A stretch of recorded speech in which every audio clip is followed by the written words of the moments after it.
오늘 새벽에는 마가복음 6장 30절에서 44절 말씀으로 우리에게 주시는 하나님의 말씀에 함께 은혜 받기 원합니다. 제가 좀 이렇게 넘어지면서 갈비뼈 쪽이 이렇게 넘어지면서 이렇게 손으로 받치고 넘어지면서 약간 좀 이제 타박상이 생겨가지고 통증이 아직까지 약간 좀 남아 있습니다. 그래서 빨리 좀 회복되도록 기도해 주시고 지난 금요일부터 이제 새벽 예배를 못 드려서 죄송한 마음을 전해드립니다. 오늘 본문은 예수님께서 그 무리들을 고치시는데 5,000명의 사람들을 먹이시고 가르치시고 회복시키시는 일들을 말씀해 주십니다. 그에 앞서서 30절에 보니 사도들이 예수께 모여 자기들이 행한 것과 가르친 것을 낱낱이 고하니라고 말씀합니다. 예수님께서는 제자들을 파송하셨는데 7절에 보니까 이렇게 말씀합니다. 12 제자를 부르사 둘씩 보내시며 더러운 귀신을 제어하는 권능을 주시고 라고 말씀합니다.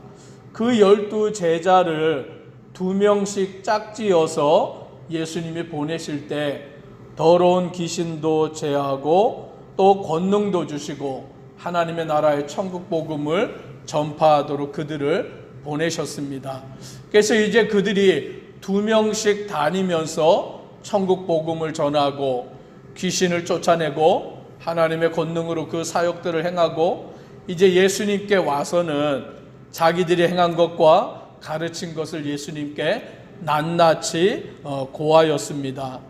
그들이 그 보고하는 내용을 예수님이 들으시고는 말씀하기를 너희는 따로 한적한 곳에 가서 잠깐 쉬어라 라고 말씀합니다. 열심히 복음을 전하고 왔기에 열심히 사역을 감당하고 왔기에 예수님은 그들에게 휴식을 취하라고 말씀합니다. 그 일을 설명하기를 이는 오고 가는 사람이 많아 음식 먹을 겨를도 없습니다. 즉 그들이 음식을 먹을 시간도 없을 정도로 바쁘게 사역을 행하고 복음을 전하고 그 일들을 행하였기 때문이다라고 말씀합니다. 이제 배를 타고 한적한 곳을 찾아서 가는 그와 같은 때에 많은 사람들이 그 모습을 또 목격하게 된 것입니다. 예수님과 제자들이 배를 타고 다른 곳으로 가신다라는 소문이 퍼져나가니까 이내 모든 고을로부터 사람들이 도보로서 예수님과 제자는 배를 타고 가시는데 그들은 배를 타고 가는 게 아니라 도보로서 달려서 예수님이 가시는 그 곳을 향해서 나아가는데 오늘 성경에 보니까 예수님과 제자들보다 먼저 그곳에 도착했다라고 말씀합니다. 오늘 이 말씀을 보면 그 많은 사람들이 얼마나 간절했는지를 알 수 있는 거예요. 예수님과 제자들이 배를 타고 가는 것을 보고 달려서라도 예수님이 가시는 그곳을 먼저 도달하는 그들의 모습 속에서 얼마나 그들이 예수님을 만나고 싶고 예수님을 통하여 가르침을 받고 싶고 또 병이 고침받고 귀신이 쫓겨나기를 원하는지 그 간절한 모습을 알 수 있는 것입니다. 그곳에 먼저 갔는데 34절에 이렇게 말씀합니다. 같이 함께 읽습니다. 예수께서 나오사 큰 무리를 보시고 그 목자 없는 양 같음으로 인하여 불쌍히 여기사 이에 여러 가지로 가르치시더라.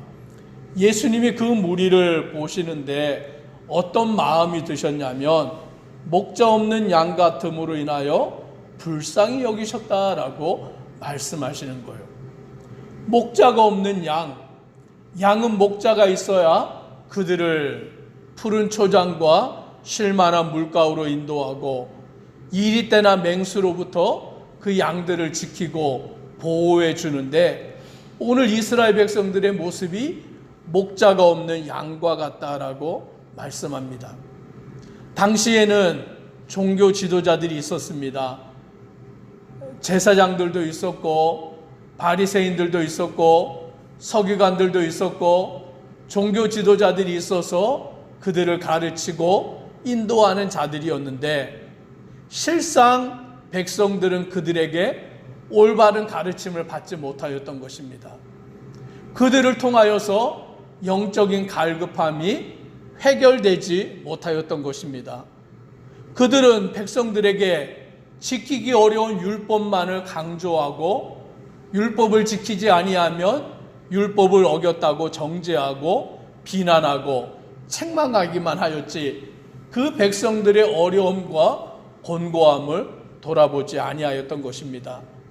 그리함으로 예수님은 그 백성들이 목자 없는 양과 같이 되어서 방황하고 있는 것을 보시며 불쌍히 여기셔서, 여기에서 불쌍히 여겼다라는 것은 그 창자가 끊어질 듯한 고통을 느끼셨다라는 것입니다. 예수님은 그들을 불쌍히 여기셔서 쉬셔야 하는데, 오늘 예수님은 식사도 하시고 제자들과 함께 쉬기 위하여서 그곳에 갔지만 쉬지 못하시고 또 그들에게 여러 가지로 가르치시게 되었습니다. 날이 저물 때까지 또 그 수많은 자들을 가르치시는데, 이제 그들이 먹을 것이 없어서 제자들이 예수께 나와서 저들을 보내셔서 촌과 마을로 가서 음식을 사 먹게 하옵소서라고 예수님께 말씀을 드렸습니다. 그렇지 아니하고는 도저히 저들의 음식을 감당할 수 없기 때문인 것입니다. 그런데 예수님은 다르게 말씀하시기를 너희가 먹을 것을 주어라 라고 그들에게 명하시는 것입니다. 제자들이 예수님께 말씀하기를 우리가 가서 200데나리온의 떡을 사다 먹이리까 라고 말하고 있습니다. 여기에서 말하는 200데나리온, 그 양이 얼마나 되느냐, 데나리온, 한 데나리온은 당시 일하는 사람들의 하루 품삯이다라고 말합니다. 그러니 200데나리온이다라는 그 돈은 200일을 일하고서 받는 품삯에 해당하는 돈인 것이죠. 요즘으로 말하면 수천만 원에 이르는 그와 같은 돈이 해당되는 것입니다. 그러니 제자들이 무슨 돈이 있어서 200데나리온이나 되는 돈을 가지고서 음식을 사다가 그들을 먹일 수 있겠느냐라는 것이죠. 그때 예수님께서는 그들에게 너희에게 떡이 몇 개가 있는지 가서 보고 알아보라 라고 명하실 때에 제자들은 우리에게 떡 5개와 물고기 2마리가 있습니다 라고 대답을 합니다. 200데나리온이나 되는 돈도 없고 또 그들에게는 음식이라고는 떡 5개와 물고기 2마리밖에 없는 그와 같은 처지에 놓여져 있는 것입니다. 그런데 예수님께는 200데나리온이 없어도 상관이 없는 것이죠. 예수님에게는 떡 5개와 물고기 2마리밖에 없어도 상관이 없는 것입니다.